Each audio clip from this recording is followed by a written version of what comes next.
Today, I'm going to explain the movie Death Race, released in the year 2008. The movie opens up with a short description of the sudden collapse of the US economy after 2008. This collapse results in an increase in unemployment and crimes, because of which private businesses start controlling the majority of prisons across the country.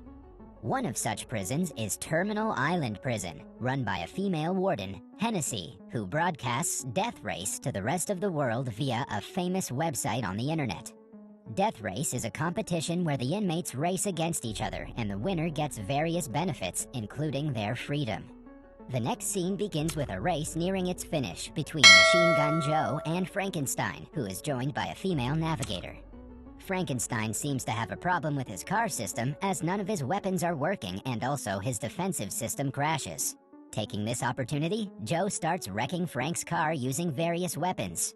After sensing a brutal attack from Joe, Frankenstein suggests his navigator eject out from the car before it gets destroyed. As soon as the navigator ejects, Joe attacks Frankenstein's car with a missile, destroying it completely. In the next scene, we're introduced to the main character of the movie, Jensen Ames, a factory worker. After he, along with his co-workers, get frustrated by the low wages paid by the factory, they begin protesting. With just a little bit of protest, 2 truckloads of SWAT team arrive there and start beating the factory workers. Seeing his co-workers getting beaten for no reason, Ames gets enraged and begins attacking the police officers. Slowly, the riot calms down and all of the workers return home. At night, Ames reaches his home and is warmly welcomed by his wife, Susie. While the couple is about to get intimate, their little baby daughter starts crying and Ames goes to see her. After that, he enters the bathroom to take a shower and Susie starts preparing dinner. Unbeknownst to Ames, a masked man invades the house and attacks Susie. Soon, he returns to the kitchen and finds his wife lying unconscious on the floor. Scared, he tries to wake her up, but just then, the masked man sprays something in his face, blinding him temporarily. Before leaving, the masked man gives Ames a wicked stare and makes a gunshot gesture with his gloved hand. Shortly after, Ames comes back to his senses and is shocked to find his wife dead, a knife in his hand, and himself being arrested by police officers for suspected murder. The scene then fast-forwards 6 months and Ames is being taken to the Terminal Island Prison. There, he's confronted by a harsh prison guard, Ulrich, who sprays him with freezing water and escorts him to his prison cell. As soon as the guards leave, other prisoners inside Ames's prison attack him, but he overpowers them and becomes the last man standing. The next day, the inmates continue to bully Ames, and one of the inmates even spits on his food plate. At the same time, another prisoner, Pachenko, enters the cafeteria and makes fun of Ames, calling him a wife killer. Enraged, Ames attacks the thug, but they're soon separated by the guards. After the fight, Ames is brought to Hennessy, who takes a closer look at his record file and finds out that he's good at driving race cars. She then offers him an opportunity to take part in the death race, where he should drive a car disguised as the late Frankenstein wearing a mask. If he wins the race, he will get freedom. Hennessy also mentions that Frankenstein is very popular among the viewers and has already won 4 death race competitions. Despite this, Ames refuses to take part in the race. Enraged, Hennessy threatens to lock him up in solitary confinement if he doesn't comply. Left with no other options, Ames reluctantly agrees. In the next scene, Hennessy takes Ames to meet with the coach, who will be guiding him throughout the race. Here, Ames also meets with Gunner and Lists, the other 2 members of his team, who aid in customizing the race vehicle with advanced weapons and protection gears. Soon, Coach takes Ames for a visit to his race car and tells him everything about the modifications made. He also informs him that the offensive and defensive gadgets of the car only activate after they pass some levels in the game. Following this, he requests Ames to not try for a prison break, as the prison is under CCTV surveillance, and also the escape path is a narrow bridge which is heavily guarded.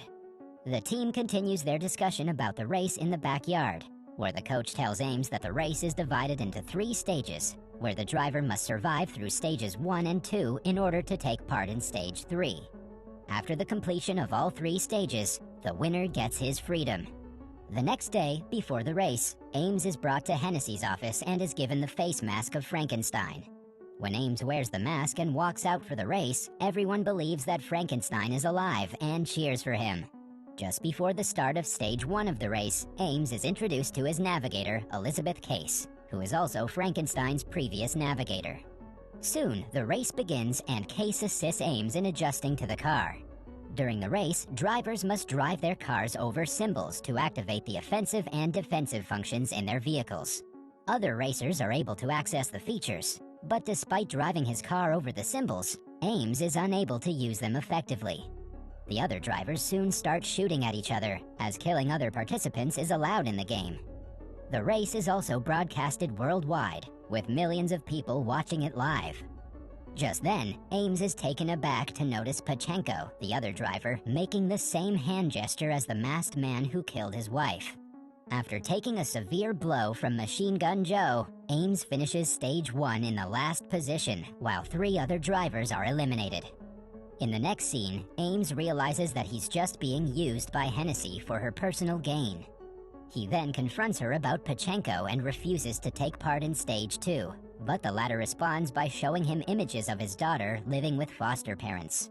She then asks him if he ever wants to be with his daughter again. Enraged, Ames snatches one of the photographs and walks away. At night, Ames follows Pachenko to his team's garage and confronts him about his wife's murder. Unfortunately, other members of Pachenko's team capture him and he gets beaten down. Soon, Lists arrive there and stabs Pachenko with a pen, distracting him and allowing Ames to retaliate and almost murder Pachenko. However, the prison guards intervene in the fight and suggest the drivers store their anger for Stage 2. The next day, as soon as Stage 2 of the race begins, Ames starts questioning Case if she was involved in Frankenstein's death. At first, Case refuses to admit anything, but when Ames threatens to break the car and cause an accident, she reveals that she was told to ruin Frankenstein's defense weaponry so that he wouldn't win the race. In return, Hennessy promised to give her freedom. Hearing this, Ames understands that no matter how good he performs, he will never be allowed to escape the place. After that, he increases his car speed and catches up with other racers. He follows Pachenko and takes the weapon option, overtaking him. With a great presence of mind, Ames opens fire at Pachenko and releases smoke in front of his car, blocking his vision and making him collide with a concrete post. Ames then stops his car, approaches the injured Pachenko, and snaps his neck in the middle of the track. As Ames has broken the rule of the death race by stopping his car and stepping out of it, Hennessy gets enraged and orders her men to take out the Dreadnought, her secret weapon truck. The Dreadnought's appearance alarms the other racers as they're attacked by bullets, fire, and missiles one by one until their car explodes. The Dreadnought not only fires bullets and missiles, but also releases whirling drills that puncture the cabins of the racers it approaches. Soon, most of the racers are eliminated, leaving only Frankenstein and Joe in the race.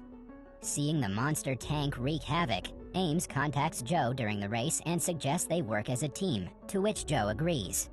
Together, they distract the Dreadnought and make it follow them to the place where the dangerous weapon is activated. This causes the pointed metal bars to emerge from the track, causing the Dreadnought to collapse between the metal bars and explode.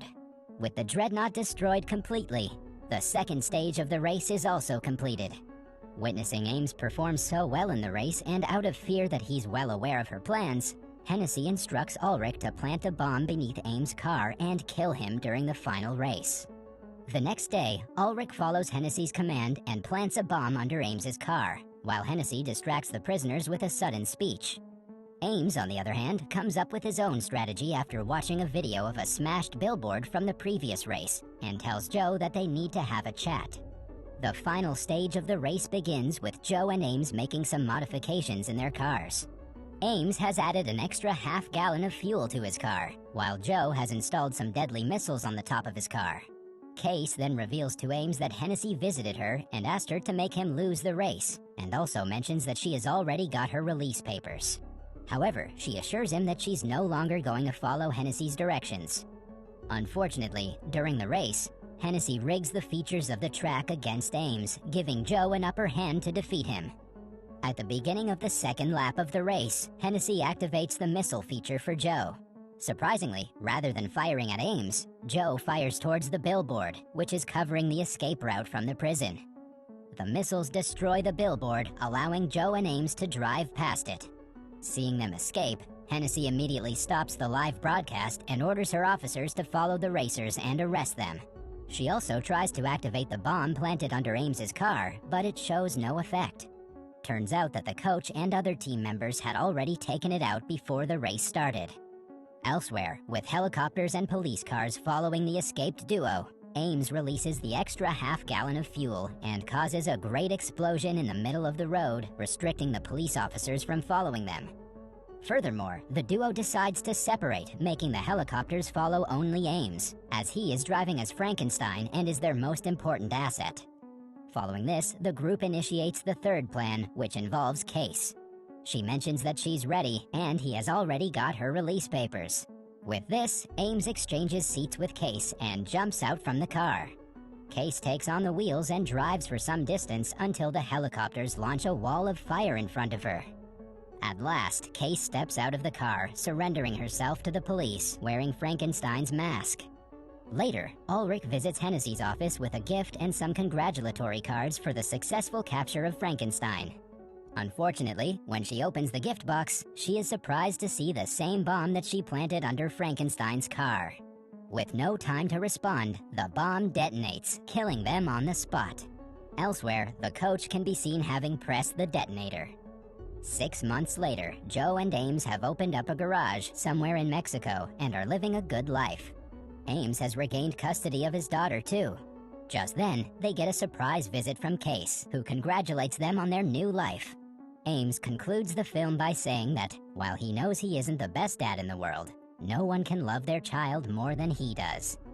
That was all from the video. I hope you liked it. Subscribe for more content like this, and hit the like button to help us out. Also, leave a comment if you want us to recap your favorite movie. Until next time, take care.